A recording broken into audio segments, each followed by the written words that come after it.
begin with this week's lecture review for our first test. But first, a joke that may or may not be funny. This is taken from a movie or TV show, I don't know, I've never seen it before, but I thought it was kind of funny, like funny, not ha.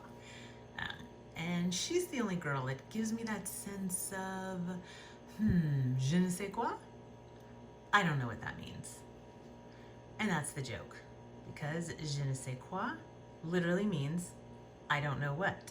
But you know, we use it to describe, well, the French use it and we've sort of taken it, maybe, to be that like special something you can't really describe, find the words for, but it's a good thing. So just in case that one wasn't really funny, here's another one that also may be just slightly humorous, but I think it's just a little bit funnier because it's in French, as we've talked about before.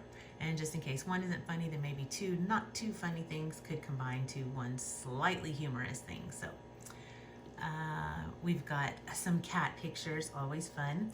Bicyclette invisible, he looks like he's riding an invisible bicycle.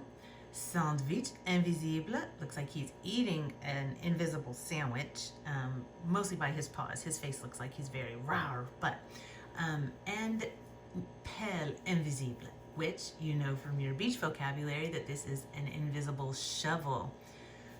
Isn't that kind of cute? I guess more if you're a cat person than a dog person, but anyway, it's on the internet, you know? Okay, and then our idioms for this week. Well, we do have two. The French take their cheese very seriously, so much that they have expressions involving cheese. You know, cheese is a main part of every dinner. There's like a whole cheese course after the main meal. So the expression is en faire tout un fromage.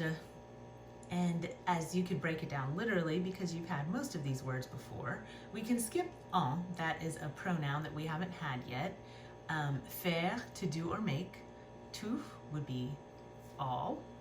And un fromage, a cheese. So literally it's to make a whole cheese about it. And can you imagine what the context would be, especially with the little eye roll emoji there? Right, when somebody's making a big deal about something, not that I or any of you guys have ever said to make a mountain out of a molehill, but I guess that's sort of an English equivalent.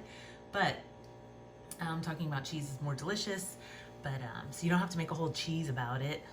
Doesn't that make much more sense? Like it just flows. Try using that this week. And then another expression, which is pretty self-explanatory. Triste comme un repas sans fromage. Yes, you remember triste is sad.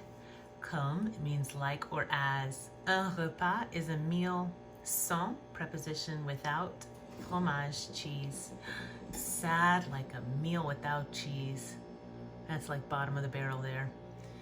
Okay, then we will begin with our story.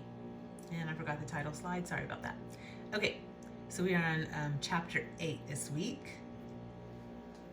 And I'm gonna read it in French, and then you can try pausing it so that you can see how much of it you understand by kind of going over it a little bit more slowly.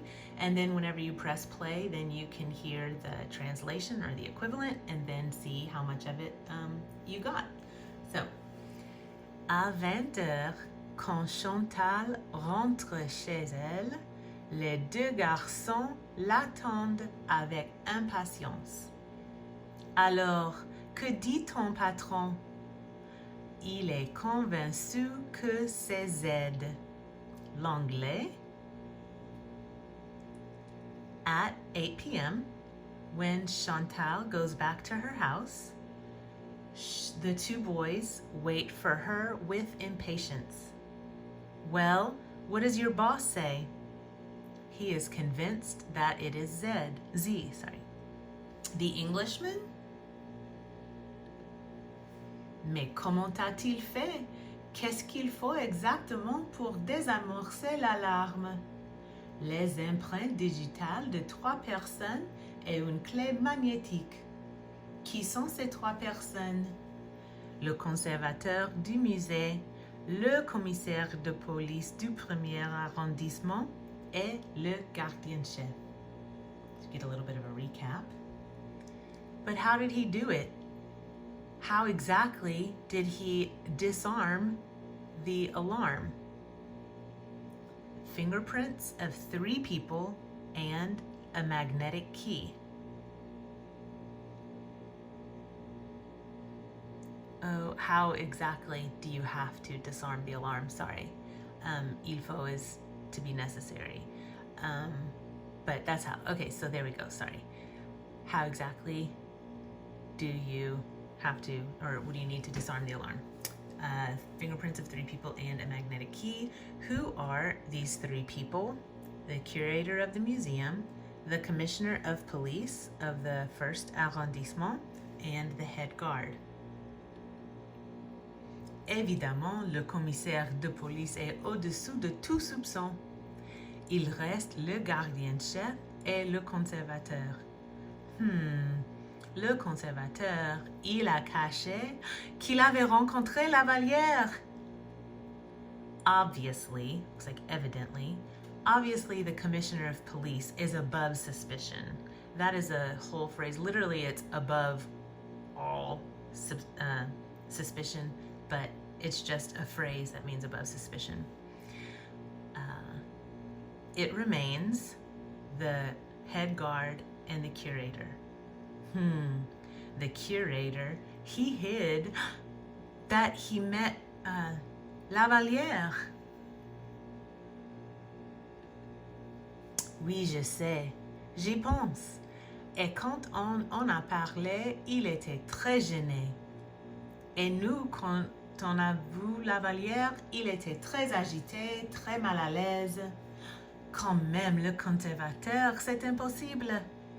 Il a peut-être des dettes. Yes, I know. I'm thinking about that. And when we were talking about it, he was very embarrassed. And us, when we saw Lavallière, he was very agitated, very ill at ease. Even still, the curator, that's impossible. Maybe he had debts? Peut-être veut-il de la publicité pour le Louvre. Un scandale pareil pourrait attirer les touristes. Franchement, je n'y crois pas. Alors, il reste le gardien-chef. Je sais. Pourtant, il avait l'air d'un brave homme. Il y a 30 ans qu'il est au musée. Pendant son interrogatoire, il avait l'air sincèrement navré. Maybe he wanted publicity for the Louvre? Or maybe he wants publicity for the Louvre?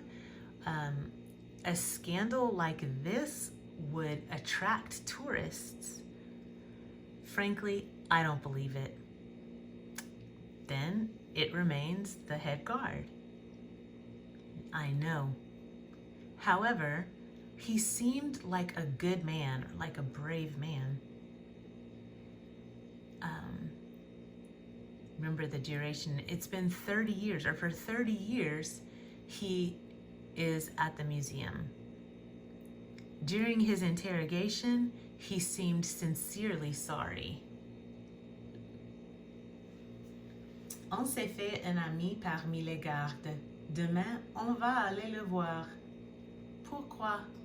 On ne sait jamais. Regardez à droite et à gauche. Vous êtes amusants tous les deux. Vous trouvez vraiment que c'est drôle d'être détective? We made a friend among the guards. Tomorrow, we're gonna go see him. Why? You never know. Look to the right and the left. You are funny, you two, or you are amusing, you two. You really find it funny. You really find that it's fun or funny to be a detective. Allez, Chantal, avoue que tu aimes ça, toi aussi. À ce moment, le téléphone sonne et Chantal répond. Allô? Ah, bonsoir, monsieur. Oui, oui. Vraiment? Ah bon, d'accord. 8 heures. Dormez bien. Chantal raccroche l'air pensif. Come on, Chantal, or let's go. It's just expression, not really means anything, but admit that you like it also. At that moment, the phone rings and Chantal answers. Hello? Oh, hello, sir. Yes, yes. Really? Oh, well. Okay, 8 o'clock. Sleep well. Chantal hangs up with a pensive air, like thinking. She's pensive. Le gardien-chef a versé 500 000 euros sur son compte bancaire la semaine dernière. The head guard deposited 500,000 euros in his bank account last week. Oh boy. Can't wait till the next chapter. Okay, so advice for your test review. Step 1, read and follow directions. Consistently, every test, every student, somewhere I've seen just jumping ahead to do whatever the exercise is without following the directions. Whether that is when the question is asked and the instructions say to answer the question that you hear, I'm sometimes getting a translation of the question or,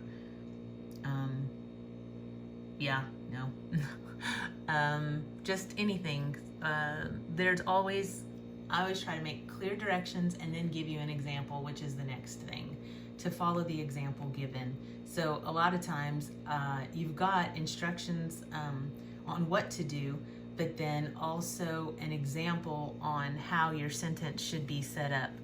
So I encourage you to do that. Slow down just a little bit, make sure that you're following the directions and the examples that are given.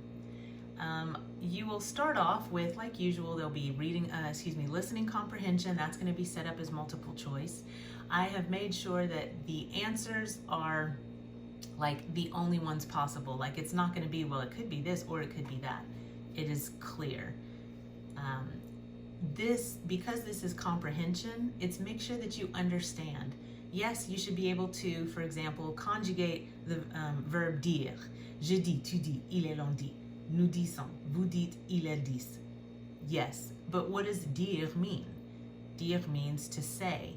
So if you understand the question being asked, then you can find the most logical response. Also, you'll have a section or two, can't remember, on reading comprehension. Review your vocabulary, be familiar with, the words. Again, occasionally you sort of want to review some of the older vocabulary too, just so that you're not forgetting, way back whenever we had dog and cat, like we just had, they didn't have chat in the thing. Dog is chien, un chien. So just sort of reviewing some of the older words so that they stay fresh. I try to, bring them back into what we're doing just so we don't, completely forget they exist. But, so you'll be asked a question in English about the French reading, and you have everything in that to be able to answer the questions. It'll just be, but it's set up as true-false, so 50-50. Okay, so the first part of our actual review is going to be, do you remember what words do we use to make this phrase? So to know how to play an instrument. And this is like the breakdown of the sentence. So to know how is, and then to play is, and then what preposition do you use whenever you are playing an instrument? So we've got savoir jouer de l'instrument. We're gonna conjugate the verb savoir.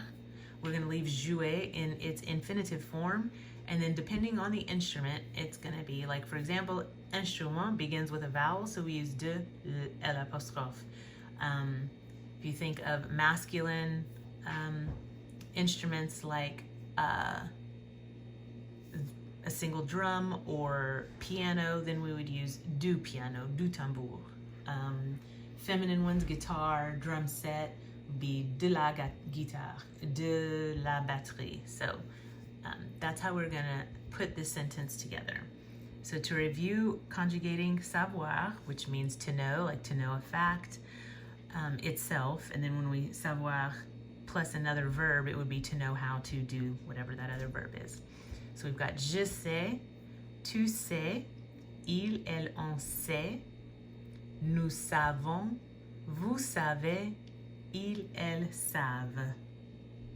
Okay, so the first example I was going to do was to know how to play the accordion, which reminded me, my grandfather was a famous Cajun musician. Okay, famous in South Louisiana, but still, do you have your own Wikipedia page? Okay then. So I just thought it was interesting, just wanted to share a little bit about my, family.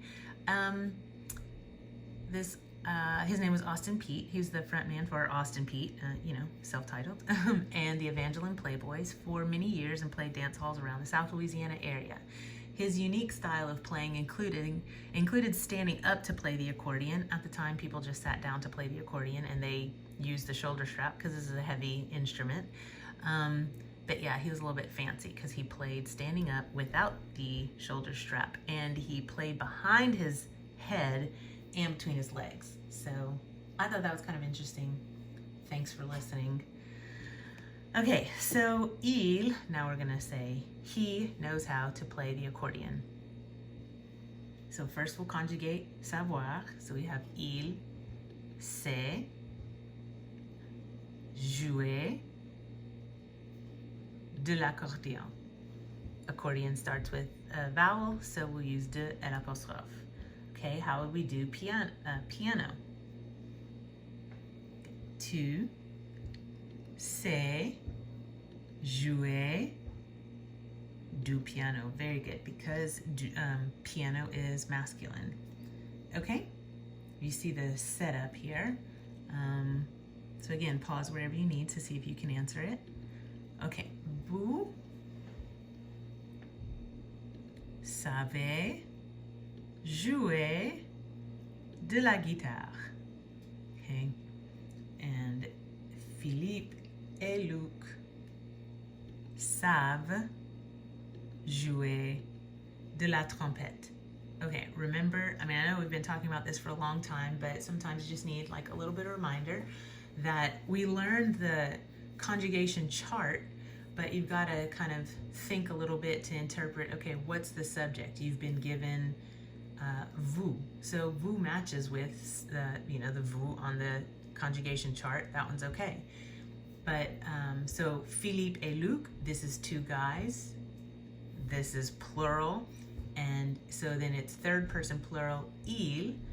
And so then that's how you would get, choose savent to agree with the third person plural subject. All right. Céline et moi. Okay, what is the subject for this sentence? We have Céline, which is a girl, et moi, which is me. And whoever me is, once I am in this group, then it becomes us or we. So it'll be nous. Nous savons jouer de la flûte. I encourage you to use the correct accents. Remember, it's the difference between words sometimes. I will go back and make sure that I have some accents that you can just copy paste as you need to. If you don't know the shortcut for your keyboard, or obviously it's a good idea to not flip back and forth between web pages to the french.typeit.org. So I'll make sure to have those accents available, but please just, it is part of the spelling. It is important. I do understand that there are spelling challenges in English, but I just want to encourage you to push yourself just to do the best that you can on that. Okay, and then finally we have je sais jouer du tambour. All right.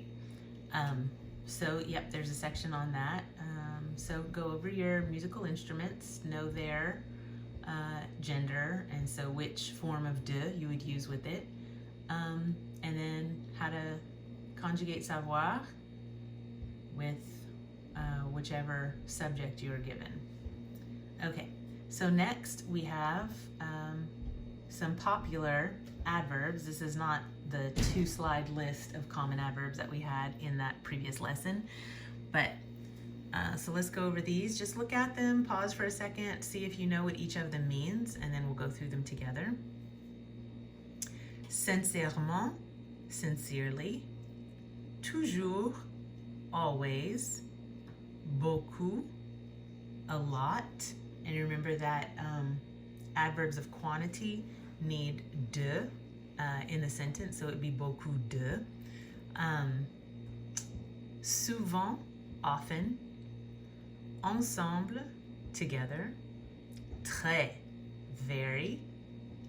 Attentivement, attentively. Vite, quickly. Presque, almost. Loin, far.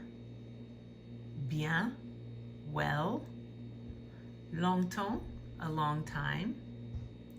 Mal, badly. Encore, yet or still. Vraiment, truly. Maintenant, now. Or vraiment would be really. So, sincèrement, vraiment could be kind of similar, but when you're talking about someone, like if somebody tells the truth, or like they are a sincere person, meaning that what they say they mean, you would use sincèrement.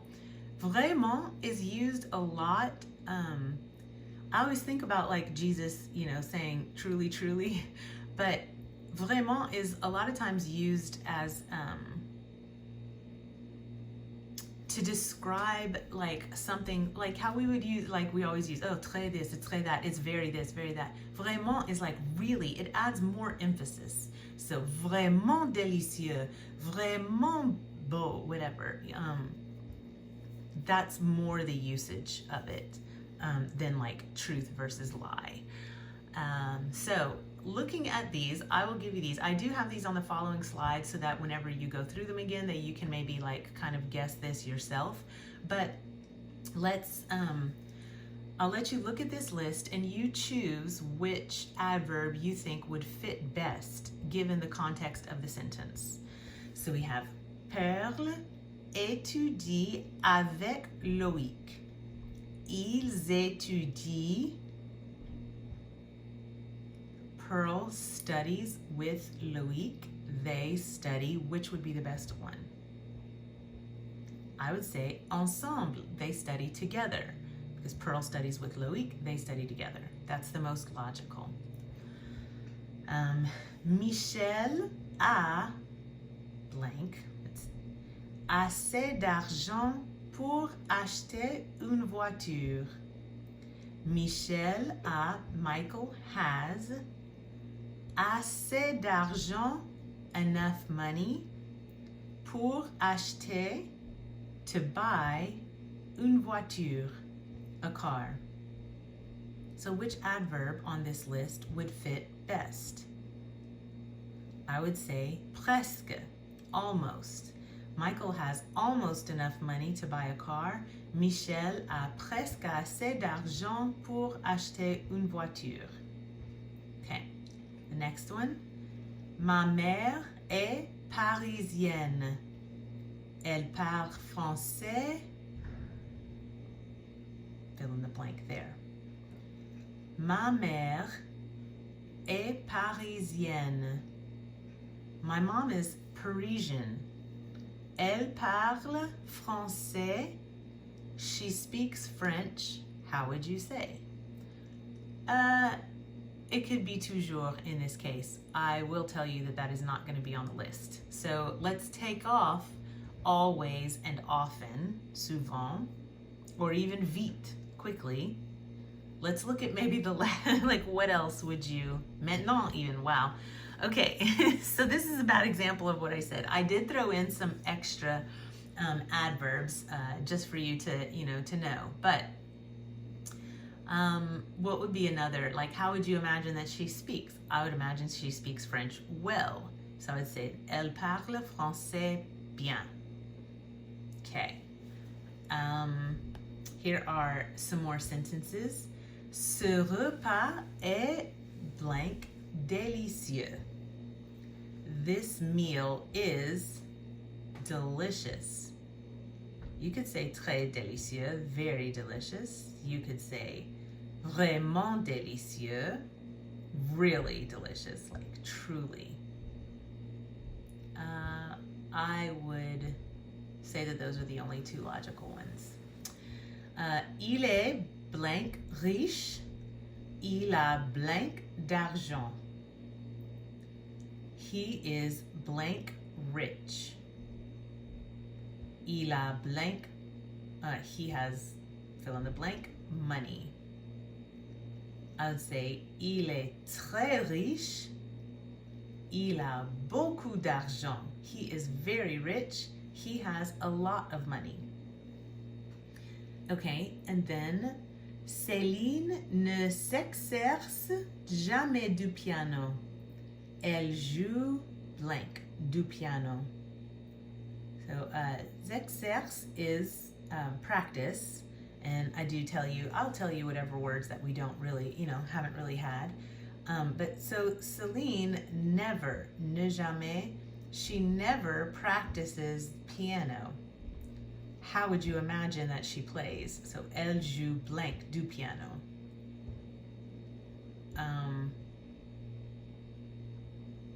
None of these could be confused given the fact that she never practices.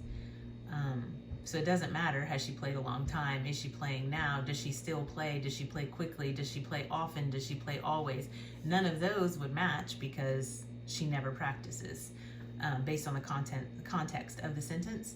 Elle joue mal du piano. So she plays the piano badly. And here are those sentences that we just did. You can go through and practice them, just seeing that, they make the most sense. Okay. So other verbs to know how to conjugate. We already did savoir, so make sure, I added it back on this list. Dire, mettre, so dire, which means to say. Mettre, to put, remember, to put or place, but we use it with jewelry. We'd have used it with jewelry. Ouvrir, to open. Dormir, to sleep. Partir, to leave. Sortir, to go out. Remember, partir is leaving one place to go to another. Sortir, it's either to take something out, like of the refrigerator, or to go out, like of the place that you are. Remember, it's a subtle difference, but sentir, to smell, to feel, depends on the context. Servir, to serve. Écrire, to write. Savoir, to know. Okay. You'll also have a section that we're going to be using the adjectives, the plural, quel. We had all these, in these recent lessons or these recent weeks.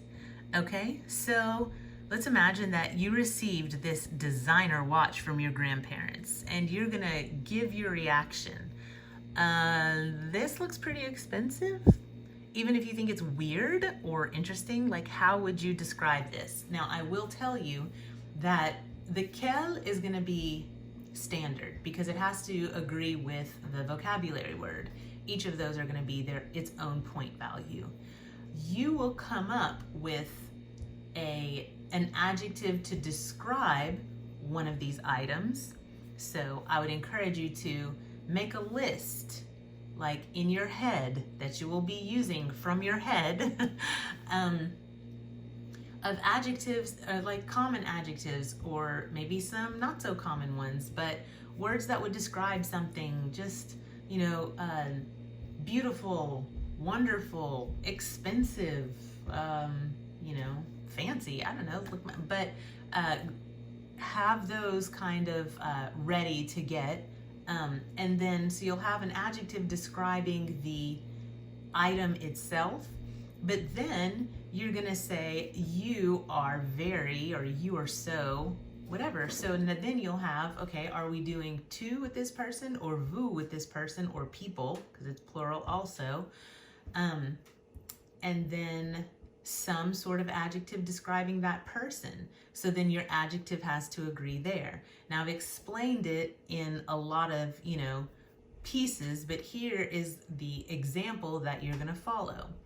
So I would say, quelle montre spéciale! Vous êtes très généreux. Okay, this is coming from grandparents, so that's why I used vous, because it's plural. You are very generous. Well, this is the masculine singular and plural, but here we needed the plural because we're talking about the grandparents. So this is where this is going to agree. Quelle is used for feminine singular items or nouns. Montre is the watch. It's feminine. It's just one watch, so it's singular. Spécial. Remember, spécial with just the L is masculine singular. We added the E to make it feminine. So, quelle montre spéciale. What a special watch. You are very generous. So this is how I want you to set up your sentences on this. Whatever the vocabulary word, we'll review a few in just a second. You have the subject of who gave it to you. So you'll use those. So the quelle, or whichever form of quelle and vocabulary word, those are going to be standard. That's going to be given with the sentence depending on the picture. And then you're going to come up with an adjective here describing the thing, the gift. And then you're going to use either tu es or vous êtes, depending on which one is appropriate for the situation. Très, what? Some kind of, gentil, généreux, whatever. Please do not say, what a special watch, you are very special. That's not what we're doing here. Have a little bit of, imagination, make it make sense. Okay, so that's what you're coming up with. I hope that's understood. Feel free to, text me or whatever if you have any questions.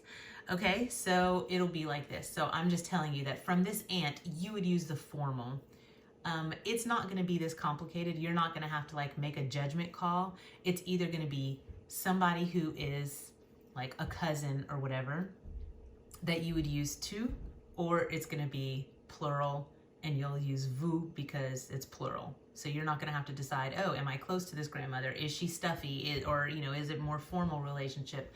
Whatever. So, okay, so you've got rings from this ant, and also the caption is gonna tell you, it's either gonna say ring as singular or rings plural with the S. Please follow that, that's gonna help you.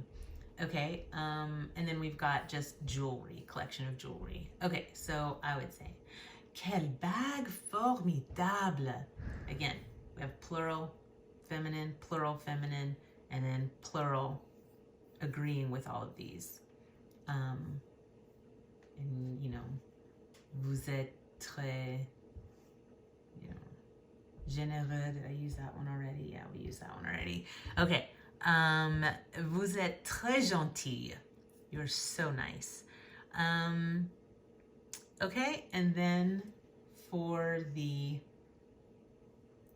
jewelry, you remember that bijou is masculine. Un bijou would be a piece of jewelry or like a jewelry. And this would be, so les bijoux. So now you also have to remember the plural of those adjectives and nouns that we've each had, a lesson on. Quel beau bijou. Beau, belle comes before the adjective in the noun in this case. So quel, masculine plural. Beau, masculine plural. Bijou, masculine plural. And then you'll still come up with the end, even though I didn't put it here. I was a little bit in a rush to finish these before class started, but you will finish the sentences. Okay, I hope I've made that clear. Okay, so here are just some words that you may want to, freshen up on. The singular and the plural, because I didn't give you the exact, exact things, but just enough, of helpful guidance, because there are so many words. So we've got games, should be les jeux or un jeu, spelled differently, right? Un gâteau, a cake. La batterie is the drum set. Un tambour would be the single drum. Une montre connectée, whatever. You remember we talked before about we can add descriptors for the watch. It's still a watch. And un roman, remember, is the novel. Les romans with the S would be the novels. Gonna just keep plugging Count of Monte Cristo and Le Petit Prince, the Little Prince. Yep. Okay, so you may want to just review those. Okay, and then for your convenience, I have just given links to each of the lessons that are going to be covered on. These are just the lesson slides. I may go in and add vocabulary link, I'm not sure, or you can just go back to Quizlet and review all of these, but yep, so this was the topic of what we covered in that. So like there's the vocabulary, the grammar concept, and the verbs that were covered. I just didn't fit écrire and I didn't want to make another line, so that's all. Okay, if you have any questions, please feel free to contact me, of course. Bonne chance à ton examen. Good luck on your test. You're gonna do great, and à bientôt. See you later.